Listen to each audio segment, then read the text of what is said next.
Olá, esta é a aula número 6 para os alunos do sexto ano do ensino médio.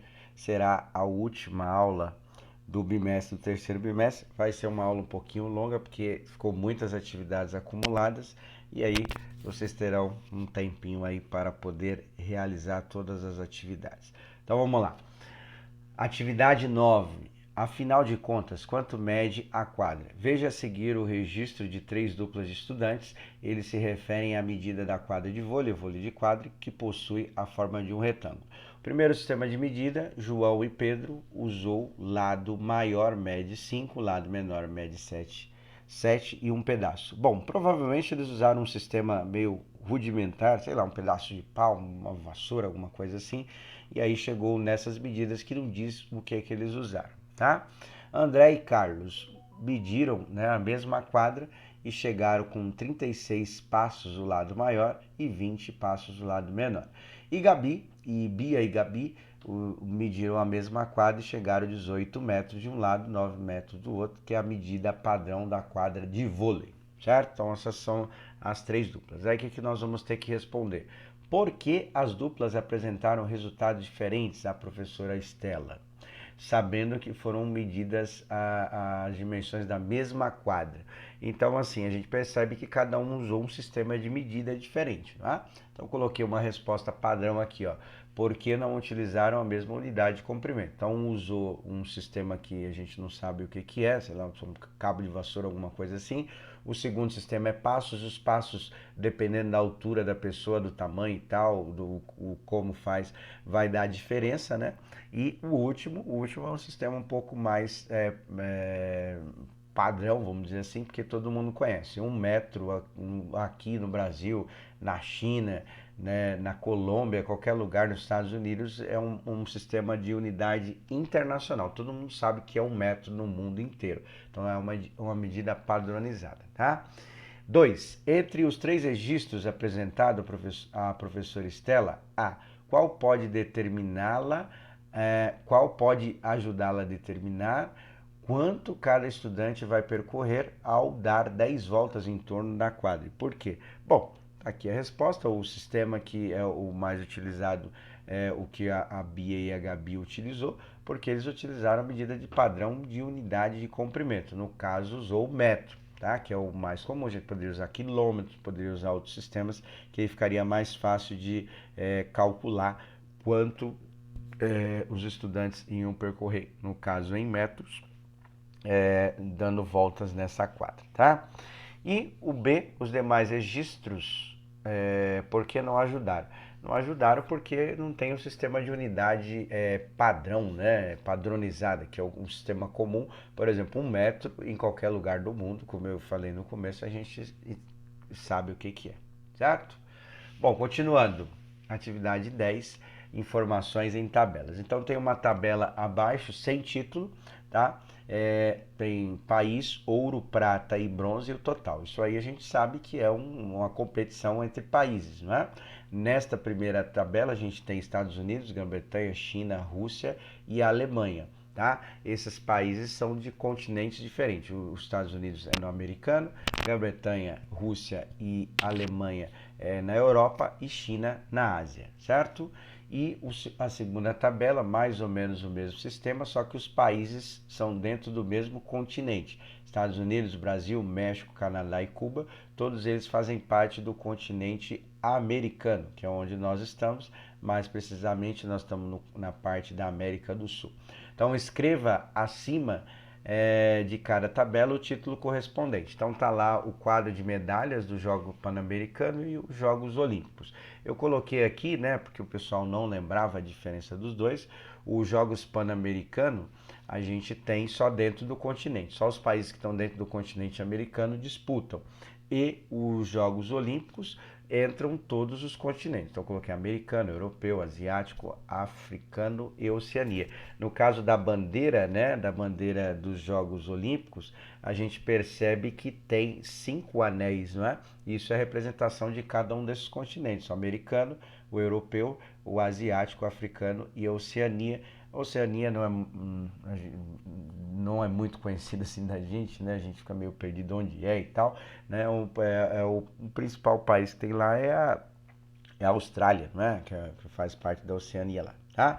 Então, isso aí vai dar uma dica de como fazer. Se você quiser abreviar, pode abreviar. A segunda tabela é os Jogos Pan-Americanos de Lima, 2019, e a primeira tabela, Jogos Olímpicos do Rio de Janeiro, 2016, certo? Bom, continuando aqui, o que você levou em consideração para decidir o título já está lá, né? A decisão é de acordo com os países que a gente tem nas competições, tá?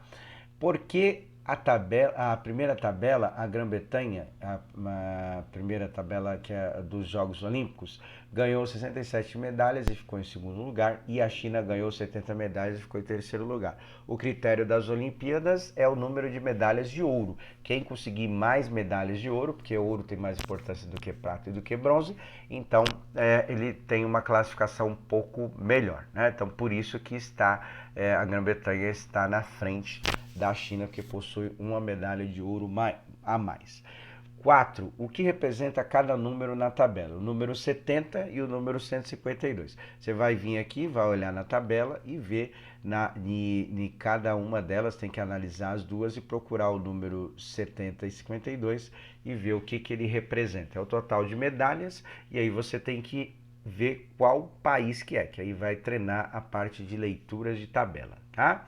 E a quinto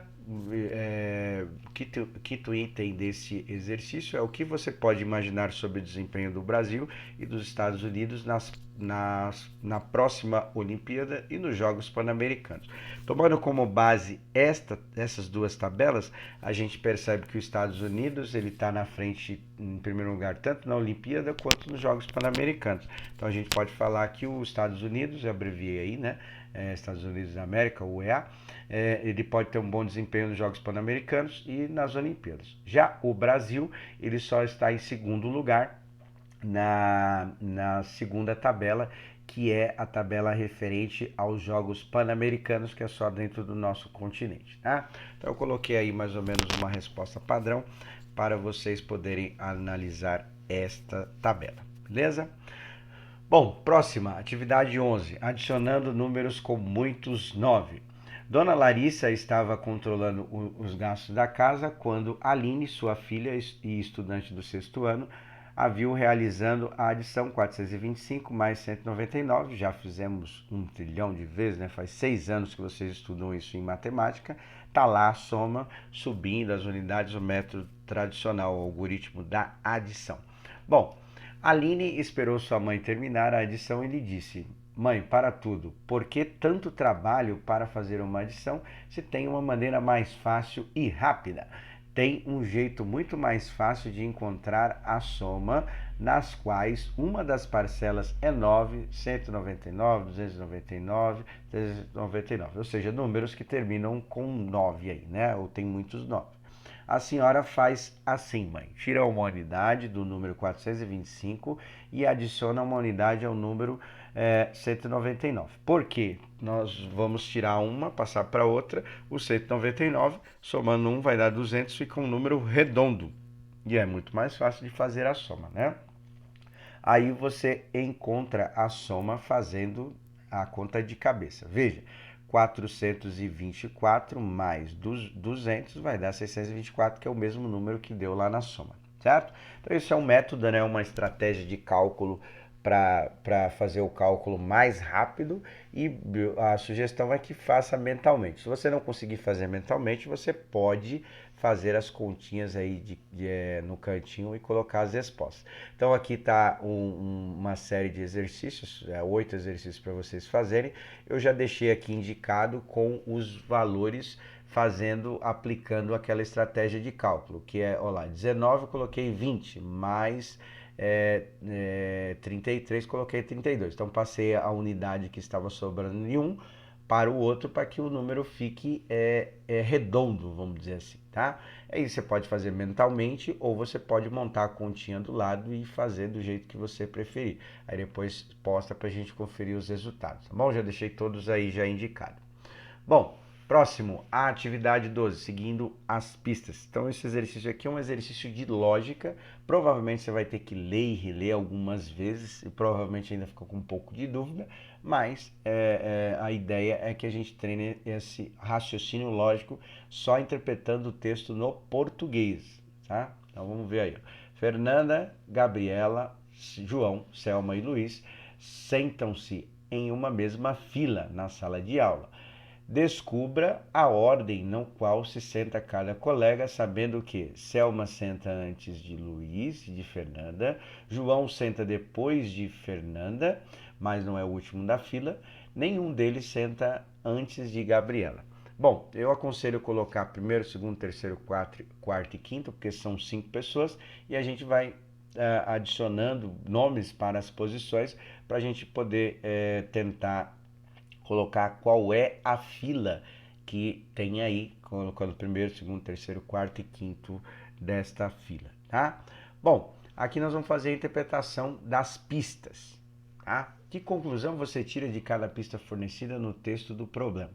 A pista A, Selma senta antes de Luiz e de Fernanda. Então a Selma vem antes desses dois. E o fato de vir antes não significa uma sequência. Por exemplo, se a Selma for primeiro, não significa que o Luiz é segundo e que Fernanda é terceiro. Ela pode ser primeiro, o Luiz pode ser o quinto, por exemplo, e a Fernanda pode ser a segunda, por exemplo. Tá? Ela vem antes, né? Ela senta antes, ela está na frente. Ela pode ser a segunda, o Luiz pode ser o quarto e a Fernanda pode ser a terceira. Só a única situação é que ela vem antes, tá?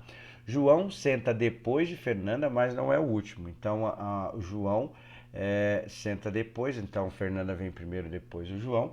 E o João ele não é o quinto da fila, ou seja, ele não é o último, tá? E então se ele não é o último, aqui já dá para tirar uma conclusão aqui, tá?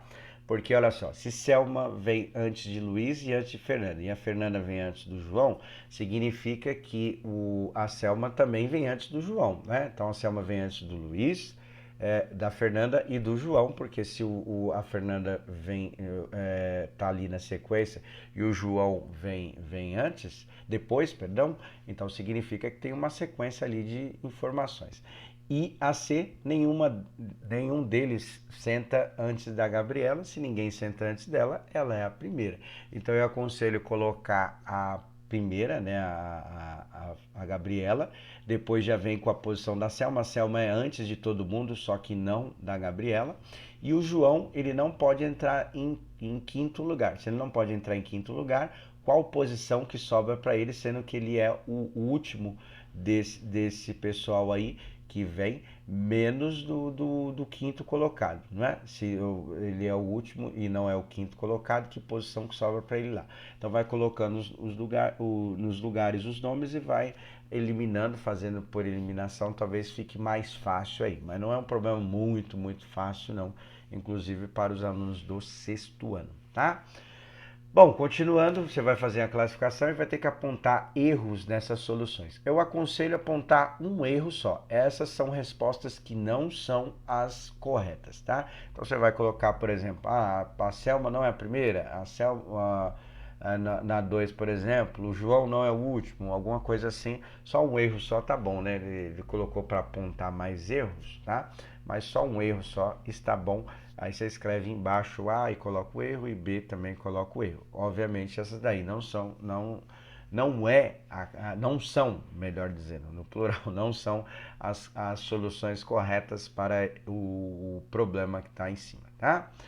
Bom, atividade 13 tem algumas operações aí manchadas, né? E a gente precisa descobrir qual os números que estão faltando. Então são estratégias de cálculo que vai tentar auxiliar a gente, tá?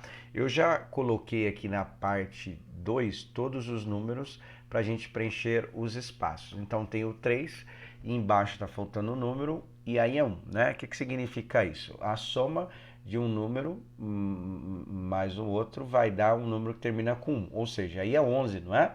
Então você vai colocar 8 ali, fazer a soma, né? 8 mais 3 dá 11, sobe 1, e aí você vai preenchendo os números que estão faltando aí na soma, tá?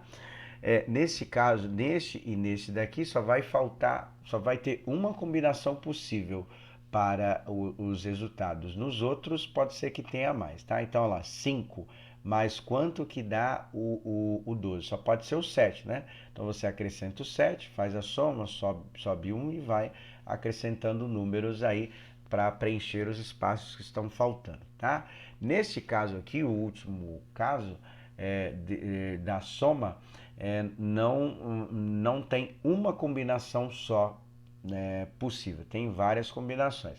Então começa acrescentando lá em cima do 9 o 4, né? Porque tem que dar 13, sobe 1, e aí você vê qualquer número que você vai colocar, porque na dezena, no caso deste número aí, falta 2, né, números. Então você tem que colocar um número, fazer a soma do outro, e a parte da dezena você não precisa mexer, da centena, melhor dizendo, você não precisa mexer, porque 5 mais 1 dá 6, então você só coloca um número que não altere. E aí toma cuidado com o número, por exemplo, se você colocar 7, né? 7 mais 3 dá 10. Então já subiria 1 lá na centena. Então tem que ser um número, pode ser qualquer número? Pode, mas não pode ser um número que dê uma dezena, sim uma unidade, tá? Bom, aqui na subtração a mesma coisa, tá? 7, não, 0 não dá para tirar 7, então tem que pegar emprestado, certo? O espaço que está faltando, você coloca um número, já faz o empréstimo para o lado e tenta acrescentando número. Esses dois que tá lá, os dois últimos dessa primeira parte, são várias combinações possíveis, tá? Não é uma resposta possível. Então, dependendo do número que você colocar na dezena, você tem uma resposta, não é? Então aí acrescenta o número e vai testando para ver qual deles que dá o cálculo correto, tá? Bom, agora da multiplicação tem 2 e da divisão também tem 2. Então tem o 9, né, da dezena, e a gente precisa ver lá na tabuada do 9 qual deles que termina com 5. 9 vezes quanto termina com 5? Só pode ser o próprio 5, né? 9 vezes 5 dá 45. Então coloca o 5, desce a unidade e sobe 4 da dezena. Aí você faz 5 vezes 1 mais o número que dá, vai preenchendo os espaços vazios aí que tem aí, tá? No caso da multiplicação aqui, a gente tem o 7 na unidade, tá faltando o número, mas termina com 1. 7 vezes quanto que dá, o que dá um número que termina com 1? 7 vezes o 3, não é isso? Então 7 vezes 3 dá 21. Então coloca o 3, desce 1 e sobe 4, continua o cálculo lá fazendo, tá?